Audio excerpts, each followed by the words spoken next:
Dernier numéro de la saison de C'est votre emploi en partenariat avec l'étudiant, et on vous parle ce soir d'une thématique qui est bien en lien avec la période, puisque vous êtes peut-être nombreux à rechercher une entreprise si vous avez réussi à trouver une formation en alternance.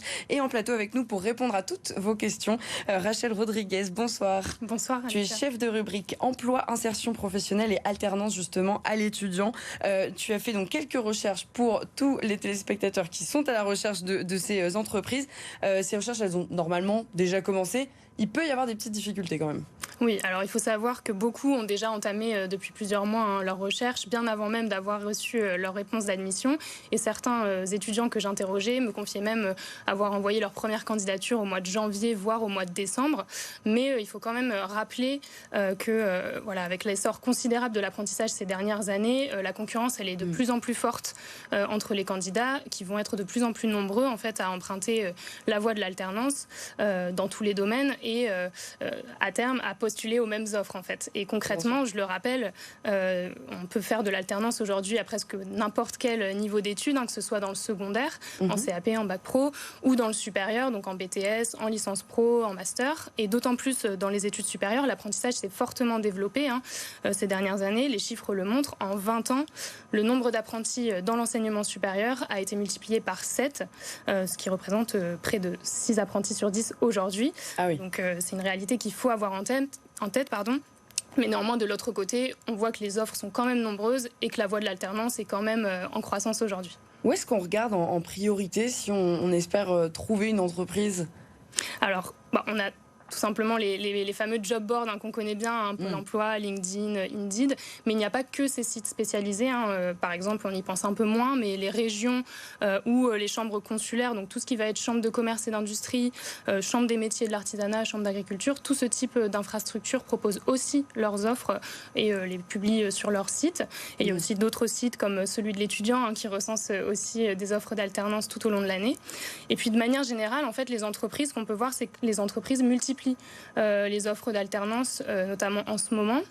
Que ce soit dans les grands groupes qui déploient leur plan de recrutement d'alternants souvent aux alentours du printemps ou fin printemps, donc on est encore un petit peu dedans, mais aussi du côté des PME et des plus petites structures. Et dernière petite chose aussi, il n'y a pas que les entreprises du secteur privé qui proposent des contrats d'alternance. Donc il ne faut pas hésiter aussi à aller toquer du côté des mairies, des ministères, des établissements publics en fait, et aussi des associations qui peuvent aussi être un bon moyen de monter en compétences et de découvrir d'autres environnements de travail. Donc ça, c'était la question où et comment est-ce qu'on cherche ? Est-ce qu'on peut se faire accompagner ? Est-ce qu'on peut trouver de l'aide quelque part ? Alors oui, il faut savoir que tous les jeunes n'ont pas tous les mêmes ressources pour chercher leur entreprise. Et techniquement, les établissements sont censés apporter une aide à leurs étudiants, mais dans les faits, ce n'est pas toujours le cas. Toujours est-il qu'il faut demander à son établissement quelle aide il pourrait leur apporter. Donc ça, c'est quelque chose qu'il faut faire. Selon les situations, ça peut être par exemple une mise en relation avec des entreprises partenaires ou le partage d'une liste d'offres sur un site dédié ou des échanges tout simplement avec des enseignants. Donc il ne faut pas hésiter à aller chercher cette offre cette aide quand elle est disponible plutôt.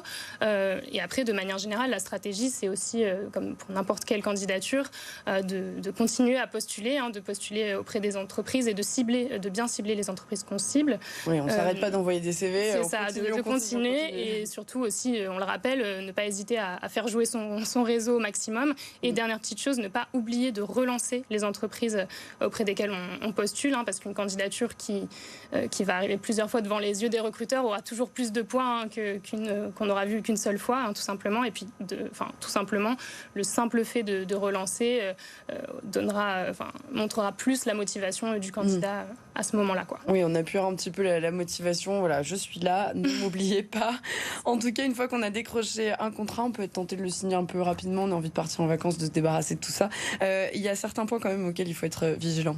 Oui, c'est vrai qu'il faut être vigilant sur certains points, notamment la nature du contrat, tout simplement, qui est présente sur n'importe quel contrat. Donc, bien vérifier qu'on parle bien d'un contrat d'apprentissage et pas autre chose. Un autre point important, un autre élément important, c'est aussi le salaire, bien sûr, qui, je le rappelle, est un pourcentage du SMIC qui va évoluer selon l'âge et le niveau d'études de l'étudiant.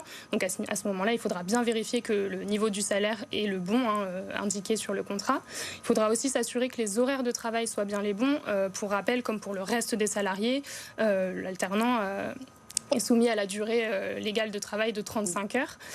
Et pour un contrat d'apprentissage, il faut bien s'assurer que la durée de la formation théorique ne soit pas inférieure à 25% de la durée globale du contrat. Donc ça, c'est aussi, il faut y faire attention. Attention à la répartition. Ouais, c'est ça. Et puis, dernière petite chose, il y a d'autres éléments qui sont importants. Je vais peut-être pas tous les citer, mais il y a une chose qui doit apparaître aussi sur le contrat, c'est le nom et la qualification du maître d'apprentissage. Et donc, à ce niveau-là, je termine juste là-dessus, en rappelant que le maître d'apprentissage, il doit forcément être un ou une salariée de l'entreprise qui exerce dans le même domaine que l'alternant, et aussi qui doit avoir plusieurs années d'expérience pour bien permettre une bonne transmission de compétences, en fait. Évidemment. C'est pas un peu trop tard pour trouver une alternance? Non, on a encore un peu de temps là. Non. Rassurez-vous, on a encore un peu de temps, rien n'est perdu. C'est vrai que ça peut être une période assez stressante, la fin de l'année, pour les étudiants qui justement n'auraient pas trouvé de contrat d'alternance.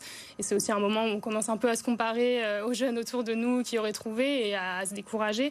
Mais il ne faut pas se décourager. Enfin voilà, il y a encore pas mal de temps pour trouver. Et notamment, si on devait parler du pire des scénarios, c'est-à-dire qu'on n'est toujours pas trouvé à la fin de l'été, il faut rappeler que les étudiants ont jusqu'à 3 mois après le début de la formation pour trouver un contrat d'apprentissage. Donc, à leur retour de vacances en septembre, ils auront encore un tout petit peu de temps. Il faudra s'activer quand même un petit peu. On va terminer par la question que vous aviez choisie donc sur le site de l'étudiant. Cette question, elle concerne tout le monde. Alors peut-être un petit peu plus particulièrement ceux qui doivent passer les rattrapages en septembre. Comment est-ce qu'on révise pendant les vacances, Rachel ?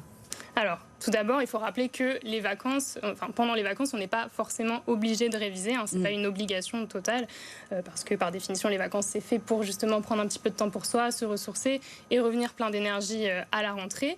Mais si vous décidez néanmoins de mettre à profit votre été pour réviser, il peut être intéressant en effet de se fixer des objectifs en fait pour être au maximum efficace pendant ces révisions, et en ciblant justement les lacunes qu'on souhaite travailler et en déterminant des durées de travail bien précises et des exercices bien précis pour bien guider ces révisions et ne pas passer trop de temps pendant les vacances.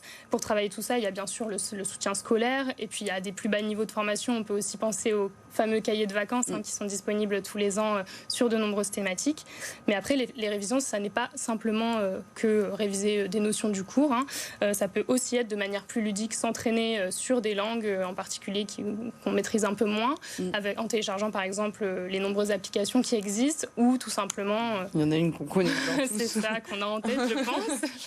Ou tout simplement en regardant en VO, en langue originale, nos séries et nos films préférés. Voilà, une belle façon de travailler en s'amusant, évidemment. On peut mettre aussi les sous-titres en VO, comme ça c'est encore mieux. Une possibilité. Merci beaucoup Rachel Rodriguez, donc chef de rubrique alternance, emploi et insertion professionnelle donc pour l'étudiant. Merci à tous de nous avoir suivis. On va tout de suite jeter un coup d'œil au temps.